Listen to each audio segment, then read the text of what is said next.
أعوذ بالله من الشيطان الرجيم. لتجدن أشد الناس عداوة للذين آمنوا اليهود والذين أشركوا ولتجدن أقربهم مودة للذين آمنوا الذين قالوا إنا نصارى ذلك بأن منهم قسيسين ورهبانا وأنهم لا يستكبرون وإذا سمعوا ما أنزل إلى الرسول ترى أعينهم تفيض من الدمع مما عرفوا من الحق يقولون ربنا آمنا فاكتبنا مع الشاهدين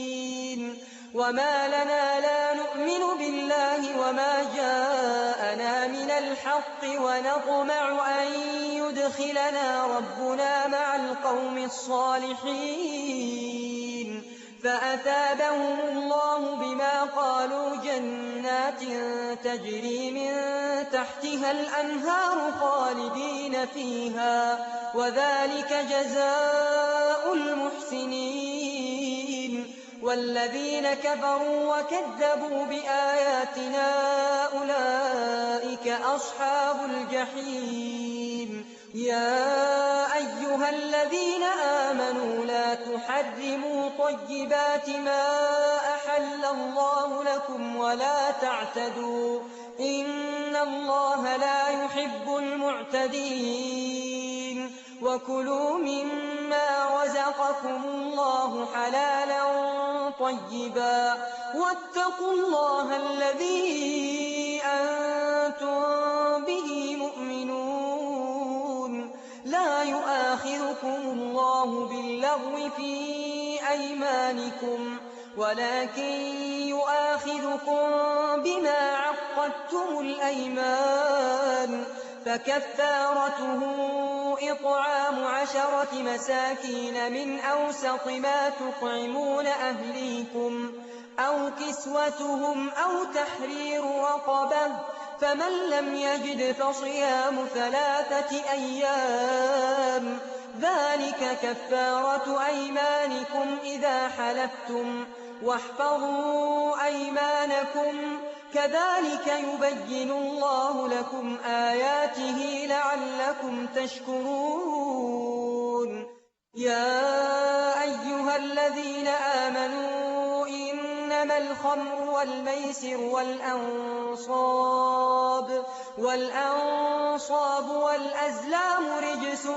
من عمل الشيطان فاجتنبوه لعلكم تفلحون إنما يريد الشيطان أن يوقع بينكم العداوة والبغضاء في الخمر والميسر ويصدكم عن ذكر الله وعن الصلاة فهل أنتم منتهون وأطيعوا الله وأطيعوا الرسول واحذروا فإن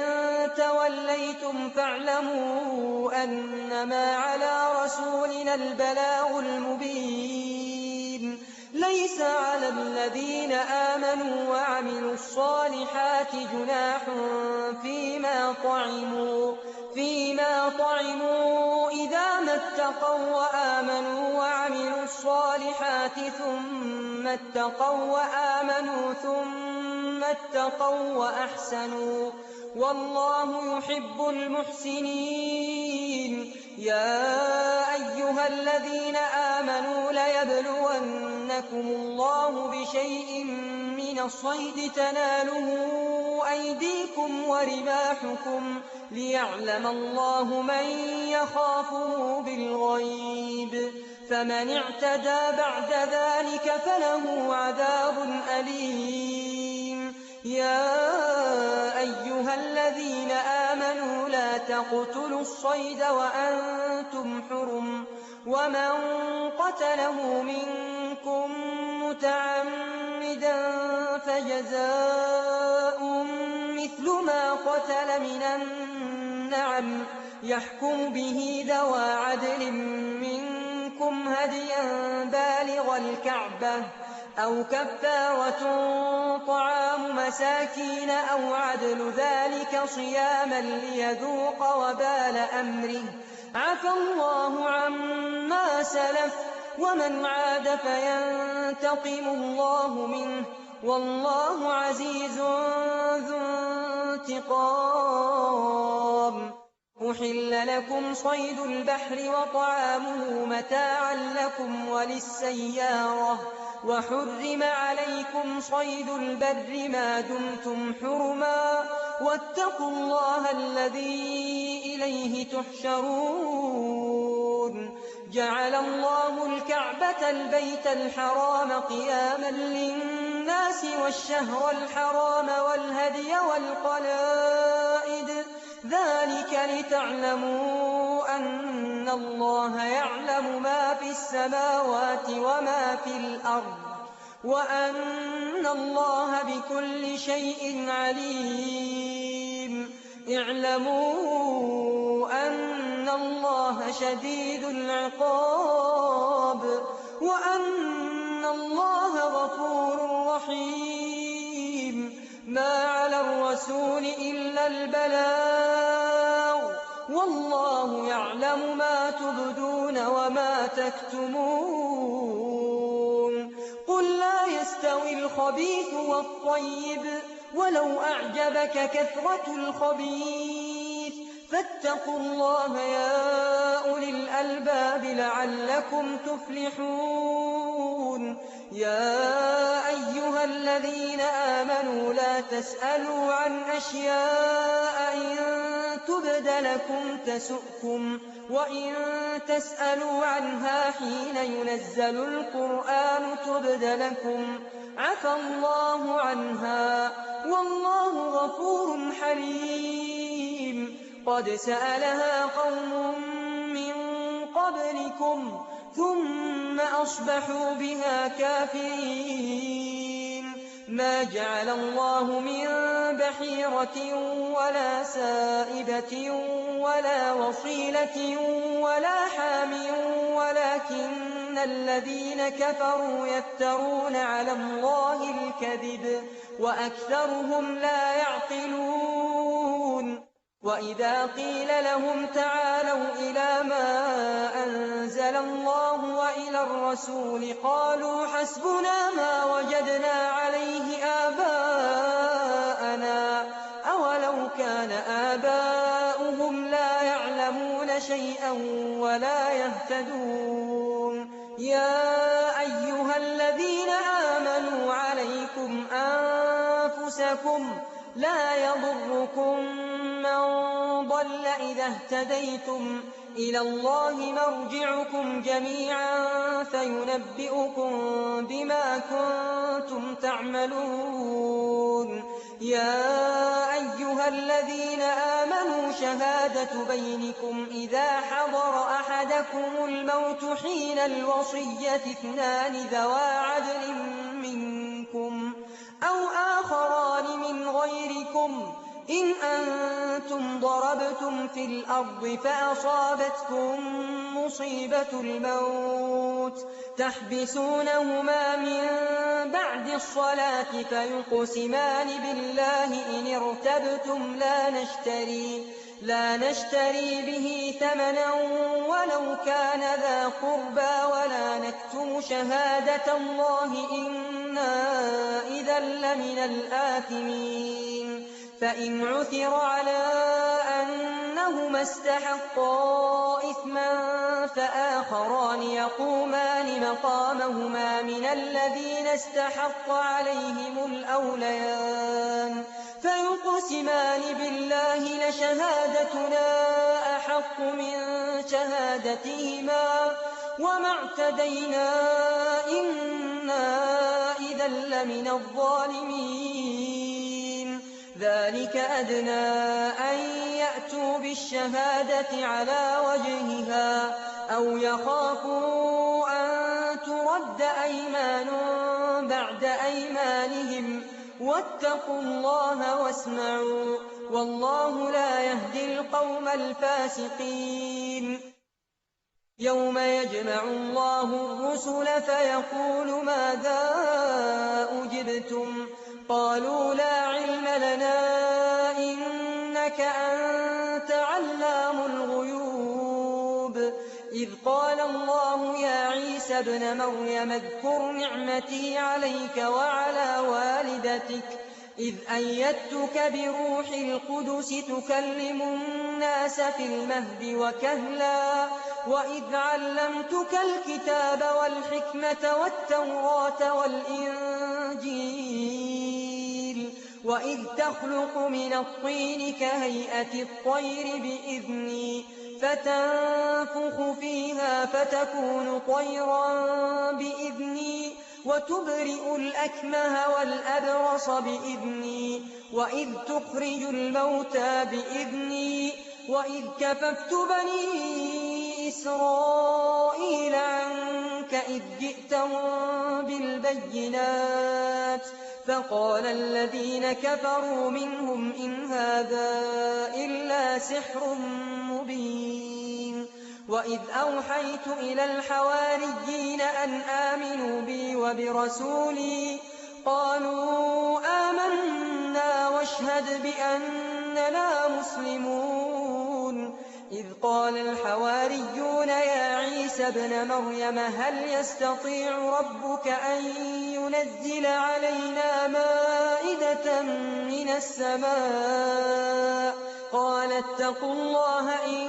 كنتم مؤمنين قالوا نريد أن نأكل منها وتطمئن قلوبنا ونعلم أن قد صدقتنا ونكون عليها من الشاهدين قال عيسى ابن مريم اللهم ربنا أنزل علينا مائدة من السماء تكون لنا عيدا لأولنا وآخرنا وآية منك وارزقنا وأنت خير الرازقين قال الله إني منزلها عليكم فمن يكفر بعد منكم فإني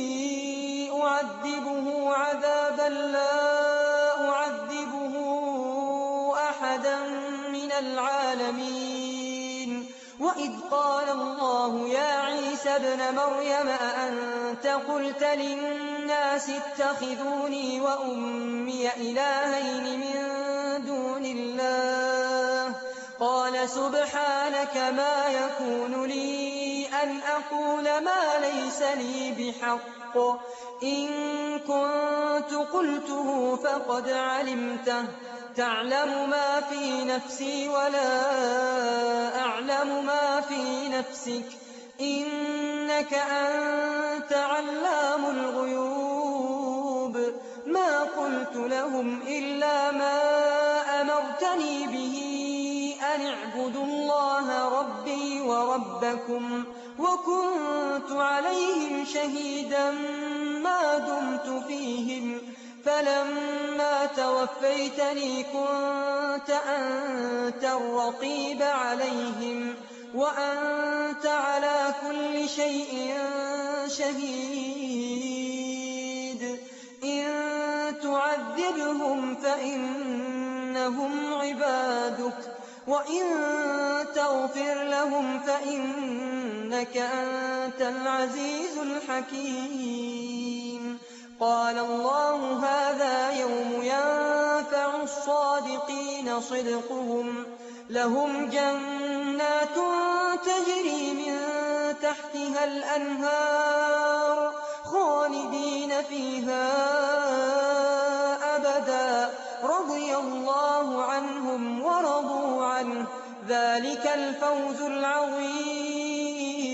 لله ملك السماوات والأرض وما فيهن وهو على كل شيء قدير بسم الله الرحمن الرحيم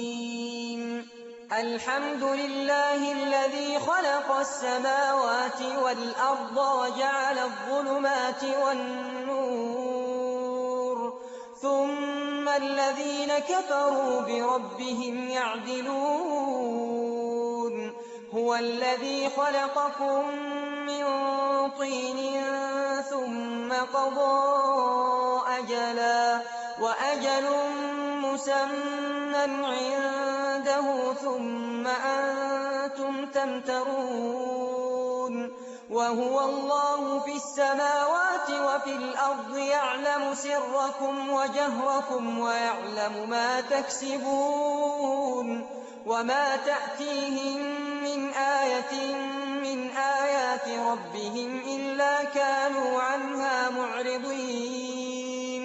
فقد كذبوا بالحق لما جاءهم فسوف يأتيهم أنباء ما كانوا به يستهزئون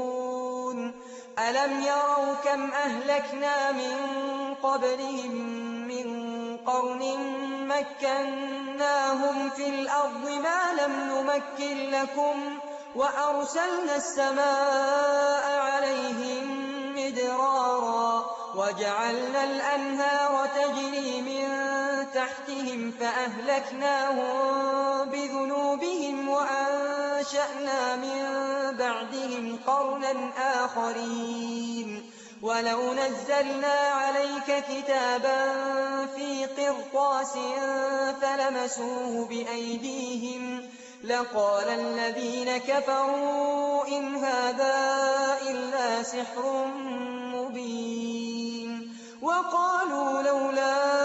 أنزل عليه ملك ولو أنزلنا ملكا لقضي الأمر ثم لا ينظرون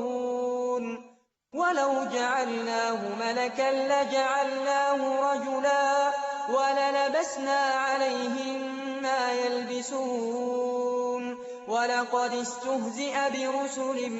من قبلك فحاق بالذين سخروا منهم ما كانوا به يستهزئون قل سيروا في الأرض ثم انظروا كيف كان عاقبة المكذبين قل لمن ما في السماوات والأرض قل لله كتب على نفسه الرحمة ليجمعنكم إلى يوم القيامة لا ريب فيه الذين خسروا أنفسهم فهم لا يؤمنون وله ما سكن في الليل والنهار وهو السميع العليم قل أغير الله أتخذ وليا فاطر السماوات والأرض وهو يطعم ولا يطعم قل إني أمرت أن أكون أول من أسلم ولا تكونن من المشركين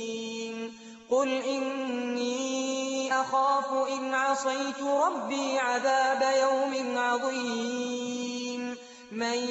يصرف عنه يومئذ فقد رحمه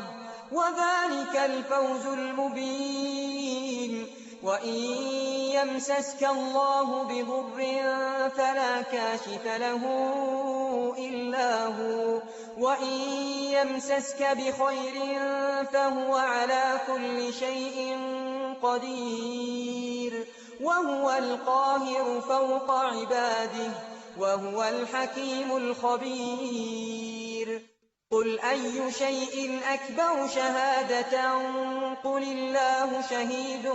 بيني وبينكم وأوحي إلي هذا القرآن لأنذركم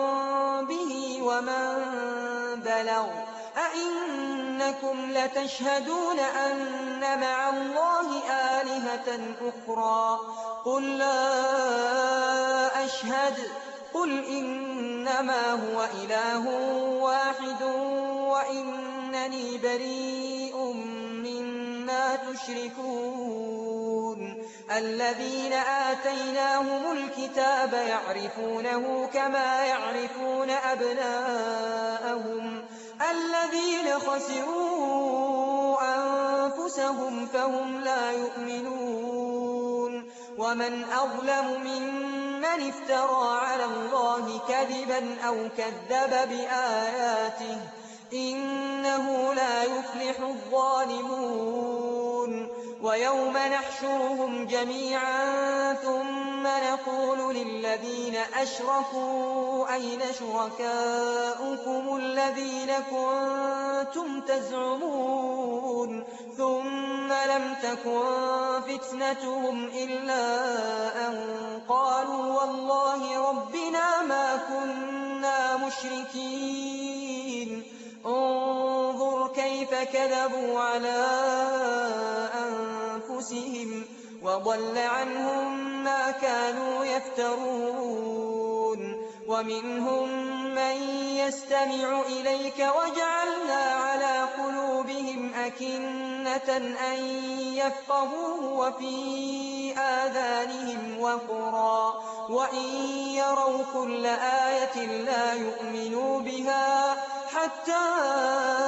إذا جاءوك يجادلونك يقول الذين كفروا إن هذا إلا أساطير الأولين وهم ينهون عنه وينأون عنه وإن يهلكون إلا أنفسهم وما يشعرون ولو ترى إذ وقفوا على النار فقالوا يا ليتنا نرد ولا نكذب بآيات ربنا ونكون من المؤمنين بل بدا لهم ما كانوا يخفون من قبل ولو ردوا لعادوا لما نهوا عنه وإنهم لكاذبون وقالوا إن هي إلا حياتنا الدنيا وما نحن بمبعوثين ولو ترى إذ وقفوا على ربهم قال أليس هذا بالحق قالوا بلى وربنا قال فذوقوا العذاب بما كنتم تكفرون قد خسر الذين كذبوا بلقاء الله حتى إذا جاءتهم الساعة بغتة قالوا يا حسرتنا على ما فرطنا فيها وهم يحملون أوزارهم على ظهورهم ألا ساء ما يزرون وما الحياة الدنيا إلا لعب ولهو وللدار الآخرة خير للذين يتقون أفلا تعقلون قد نعلم إنه ليحزنك الذي يقولون فإنهم لا يكذبونك ولكن الظالمين بآيات الله يجحدون ولقد كذبت رسل من قبلك فصبروا على ما كذبوا وأوذوا حتى أتاهم نصرنا ولا مبدل لكلمات الله ولقد جاءك من نبأ المرسلين وإن كان كبر عليك إعراضهم فإن استطعت أن تبتغي نفقا في الأرض أو سلما في السماء فتأتيهم بآية ولو شاء الله لجمعهم على الهدى فلا تكونن من الجاهلين إنما يستجيب الذين يسمعون والموتى يبعثهم الله ثم إليه يرجعون وقالوا لولا نزل عليه آية من ربه قل إن الله قادر على أن لينزل آية ولكن أكثرهم لا يعلمون وما من دابة في الأرض ولا طائر يطير بجناحيه إلا أمثالكم ما فرطنا في الكتاب من شيء ثم إلى ربهم يحشرون والذين كذبوا بآياتنا صم وبكم في الظلمات من يشاء الله يضلله ومن يشاء يجعله على صراط مستقيم قل أرأيتكم إن أتاكم عذاب الله أو أتتكم الساعة أغير الله تدعون إن كنتم صادقين بل إياه تدعون فيكشف ما تدعون إليه إن شاء وتنسون ما تشركون ولقد أرسلنا إلى قبلك فأخذناهم بالبأساء والضراء لعلهم يتضرعون فلولا إذ جاءهم بأسنا تضرعوا ولكن قست قلوبهم وزين لهم الشيطان ما كانوا يعملون فلما نسوا ما ذكروا به فتحنا عليهم أبواب كل شيء حتى إذا فرحوا بما أوتوا أخذناهم بغتة فإذا هم مبلسون فقطع دابر القوم الذين ظلموا والحمد لله رب العالمين قل أرأيتم إن أخذ الله سمعكم وأبصاركم وختم على قلوبكم من إله غير الله يأتيكم به انظر كيف نصرف الآيات ثم هم يصدفون قل أرأيتكم إن أتاكم عذاب الله بغتة أو جهرة هل يهلك إلا القوم الظالمون وما نرسل المرسلين إلا مبشرين ومنذرين فمن آمن وأصلح فلا خوف عليهم ولا هم يحزنون والذين كذبوا بآياتنا يمسهم العذاب بما كانوا يفسقون قل لا أقول لكم عندي خزائن الله ولا أعلم الغيب ولا أقول لكم إني ملك إن أتبع إلا ما يوحى إلي قل هل يستوي الأعمى والبصير أفلا تتفكرون وأنذر به الذين يخافون أن يحشروا إلى ربهم ليس لهم من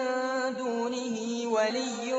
ولا شفيع لعلهم يتقون ولا تطرد الذين يدعون ربهم بالغداة والعشي يريدون وجهه ما عليك من حسابهم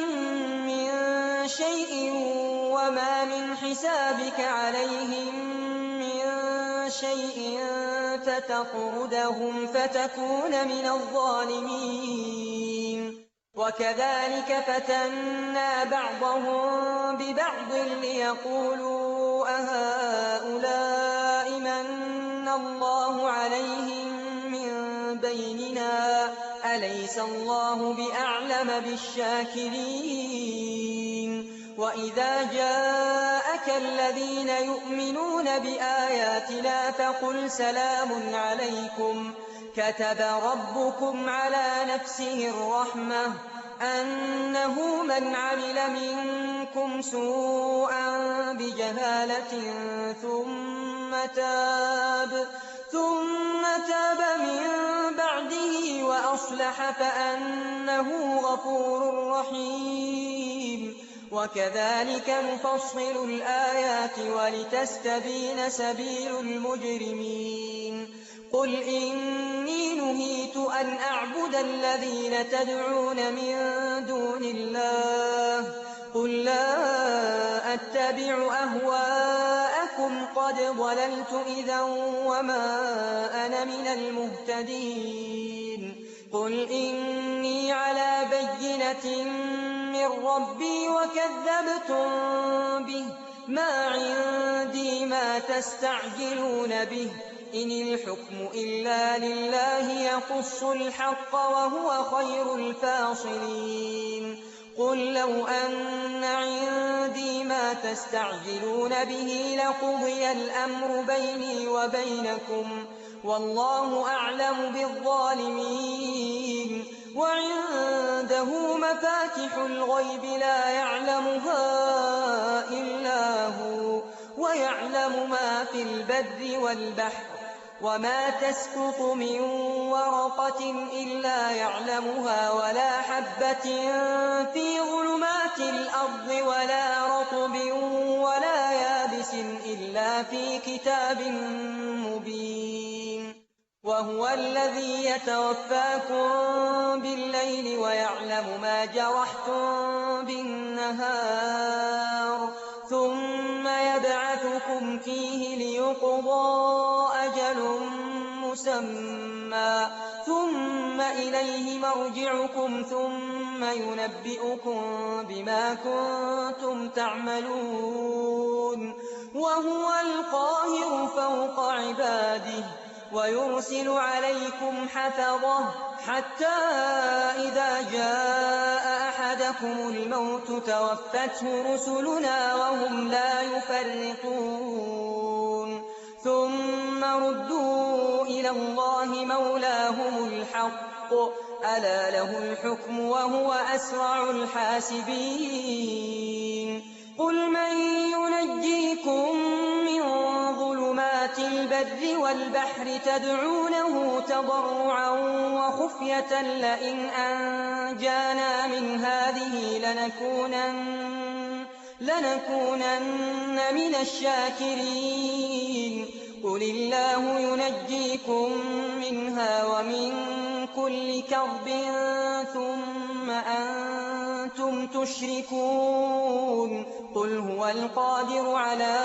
أن يبعث عليكم عذابا من فوقكم أو من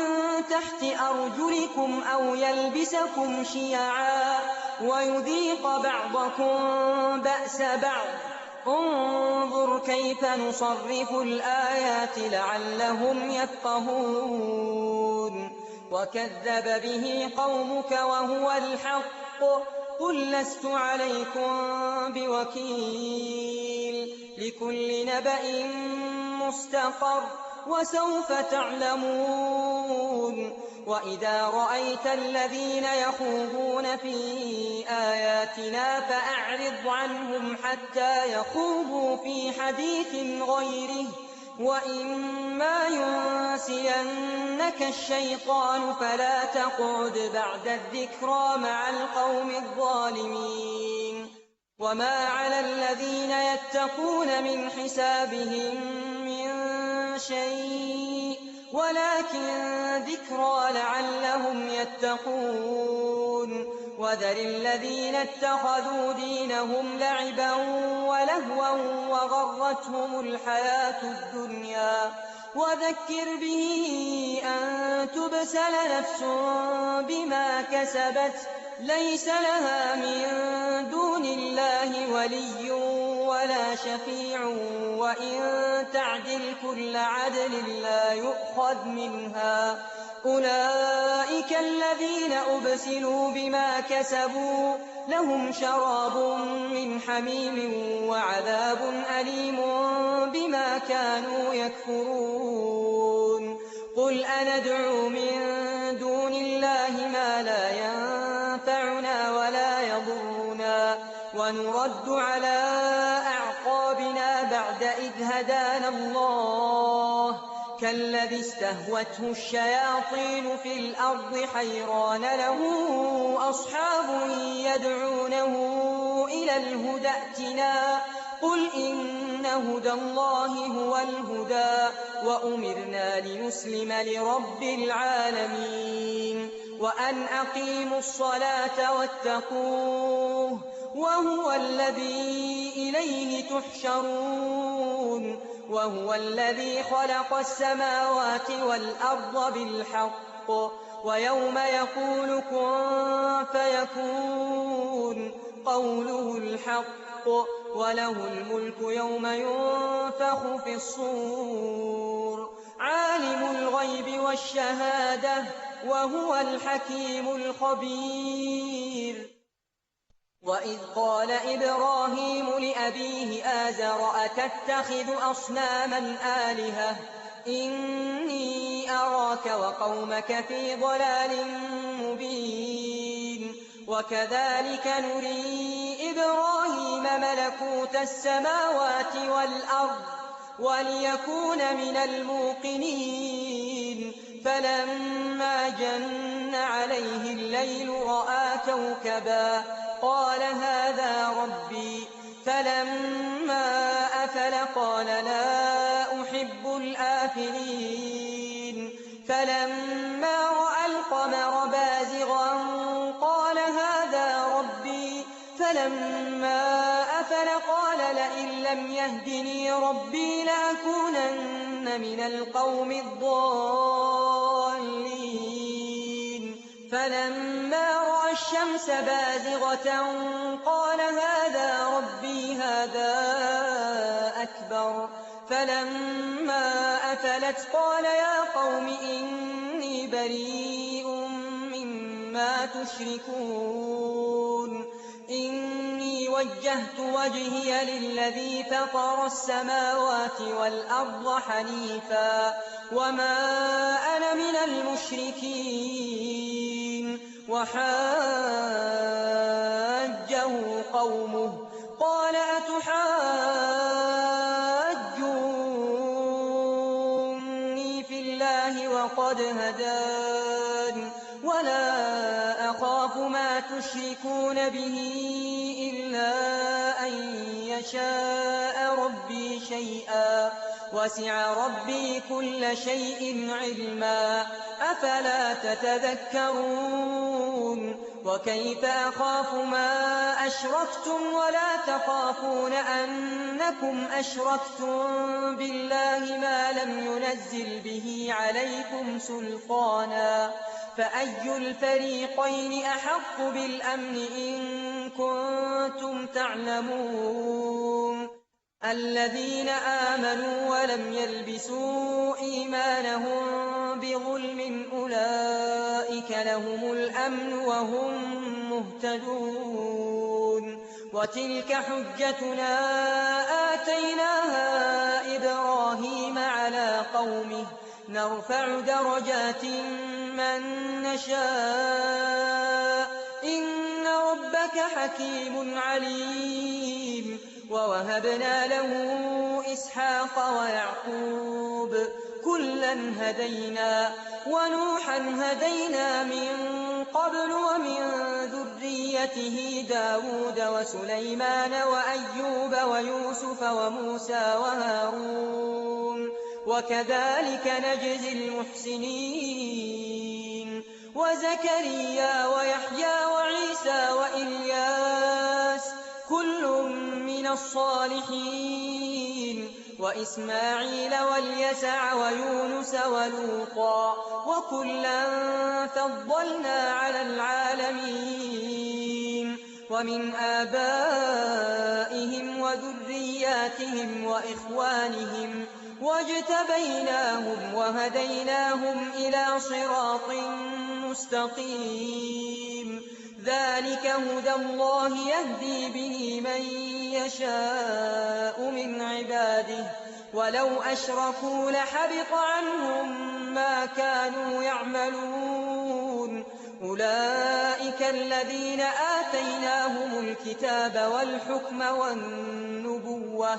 فإن يكفر بها هؤلاء فقد وكلنا بها قوما ليسوا بها بكافرين أولئك الذين هدى الله فبهداه مقتده قل لا أسألكم عليه أجرا إن هو إلا ذكرى للعالمين وما قدروا الله حق قدره إذ قالوا ما أنزل الله على بشر من شيء قل من أنزل الكتاب الذي جاء به موسى نورا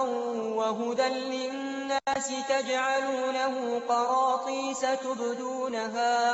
تبدونها وتخفون كثيرا وعلمتم ما لم تعلموا أنتم ولا آباؤكم قل الله ثم ذرهم في خوضهم يلعبون وهذا كتاب أنزلناه مبارك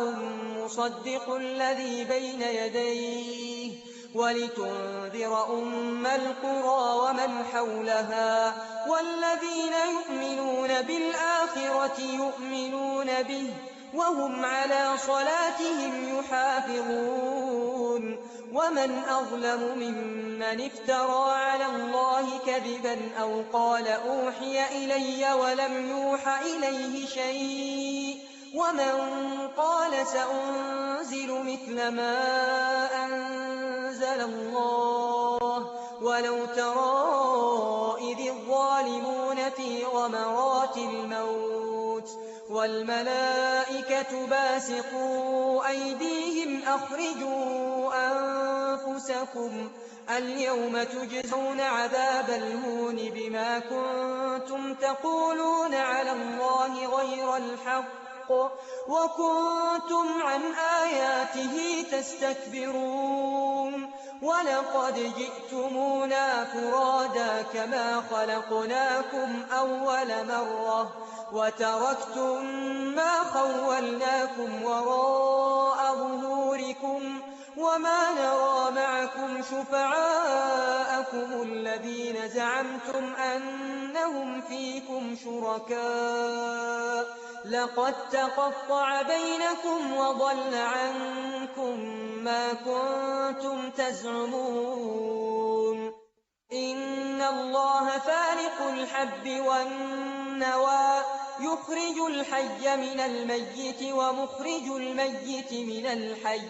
ذلكم الله فأنى تؤفكون فالق الإصباح وجعل الليل سكنا والشمس والقمر حسبانا ذلك تقدير العزيز العليم وهو الذي جعل لكم النجوم لتهتدوا بها في ظلمات البر والبحر قد فصلنا الآيات لقوم يعلمون وهو الذي أنشأكم من نفس واحدة فمستقر ومستودع قد فصلنا الآيات لقوم يفقهون وهو الذي أنزل من السماء ماء فأخرجنا به نبات كل شيء